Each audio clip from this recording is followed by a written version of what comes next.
कंगना रनौत ने किसका निकाला दिवाला? एक दो नहीं, कितने करोड़ों का नुकसान। दोस्तों, मेरा नाम है कुमकुम बिनवाल। कहने वाले कह रहे हैं कि कंगना रनौत के लिए ये साल बहुत ही खराब रहा, लेकिन मेरे हिसाब से तो कंगना से ज्यादा ये साल एक्चुअली में खराब रहा उन प्रोड्यूसर्स के लिए जिन्होंने कंगना रनौत की फिल्मों में पैसा लगाया।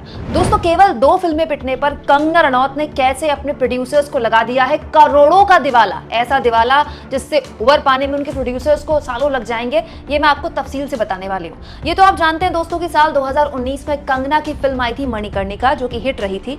उसके बाद से बैक टू बैक कंगना एक अदद हिट फिल्म के लिए तरस रही हैं। जजमेंटल है क्या, पंगा, थलाईवी और धाकड़, ऐसी फिल्मों में कंगना की तारीफ तो हुई, लेकिन बॉक्स ऑफिस में फिल्में एकदम पिट गईं। उसके बाद आई कंगना की फिल्म धाकड़ और इस साल आई कंगना की फिल्म तेजस। इन 2 फिल्मों ने प्रोड्यूसर्स का ऐसा हाल किया है कि पूछिए मत। दोस्तों, पूरे आंकड़ों के जरिए आपको समझाती हूँ।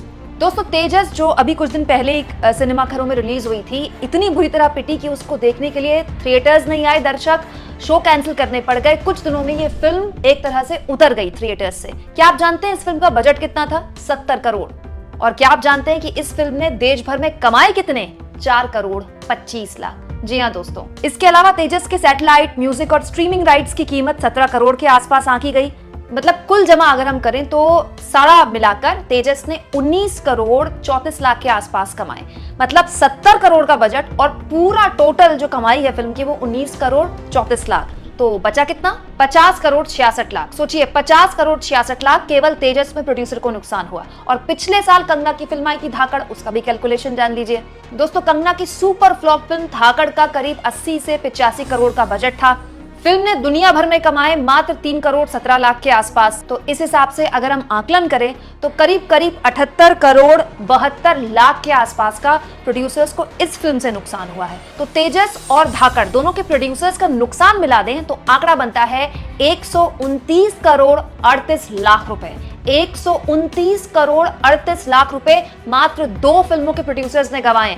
इसके पहले जजमेंटल है क्या, पंगा, वो सारी फिल्मों को तो मैंने गिना ही नहीं है। सिर्फ पिछले साल जो कंगना की फिल्म आई थी और इस साल जो उनकी बिग बजट फिल्में थी, केवल इन 2 फिल्मों ने प्रोड्यूसर्स को एक तरह से उनका दिवाला निकाल दिया है, वो भी दिवाली के वक्त। अब आपके समझ आया कि कंगना रनौत चुनाव लड़ने के लिए इतनी आतुर क्यों दिखाई दे रही हैं, क्यों उनको पीएम मोदी को भगवान का अवतार कहना पड़ रहा है। क्योंकि कंगना भी जानती है कि इसके अलावा उनके पास अब कोई विकल्प नहीं बचा है। दोस्तों, फिल्म इंडस्ट्री का ना एक बड़ा बेसिक कसूर है, ना आपके विवादित बयानों पर और ना ही आपकी कहां तक पहुंच है, इससे आपको प्रोड्यूसर काम नहीं देता है। यहाँ तो अमिताभ बच्चन के बेटे अभिषेक बच्चन को भी बिग बजट फिल्में नहीं मिलती, क्योंकि प्रोड्यूसर जानते हैं कि पैसा वहीं लगाया जाएगा जहां से कमाया जा सकता है। कंगना रनौत ने हाल के सालों में बैक टू बैक जिस तरह से फ्लॉप फिल्में दी हैं और लगातार उनका कंटेंट गिरा है, उनकी फिल्मों का कंटेंट गिरा है और बिग बजट फिल्में जिस तरह से धराशायी हुई हैं, बहुत ही बुरी तरह पिटी हैं, उससे प्रोड्यूसर्स उन पर विश्वास नहीं करेंगे। अब उनके पास 2 ही विकल्प बचते हैं, या तो वो अपने लिए खुद फिल्म बनाएं, जो कि वो इमरजेंसी फिल्म के जरिए कर रही हैं,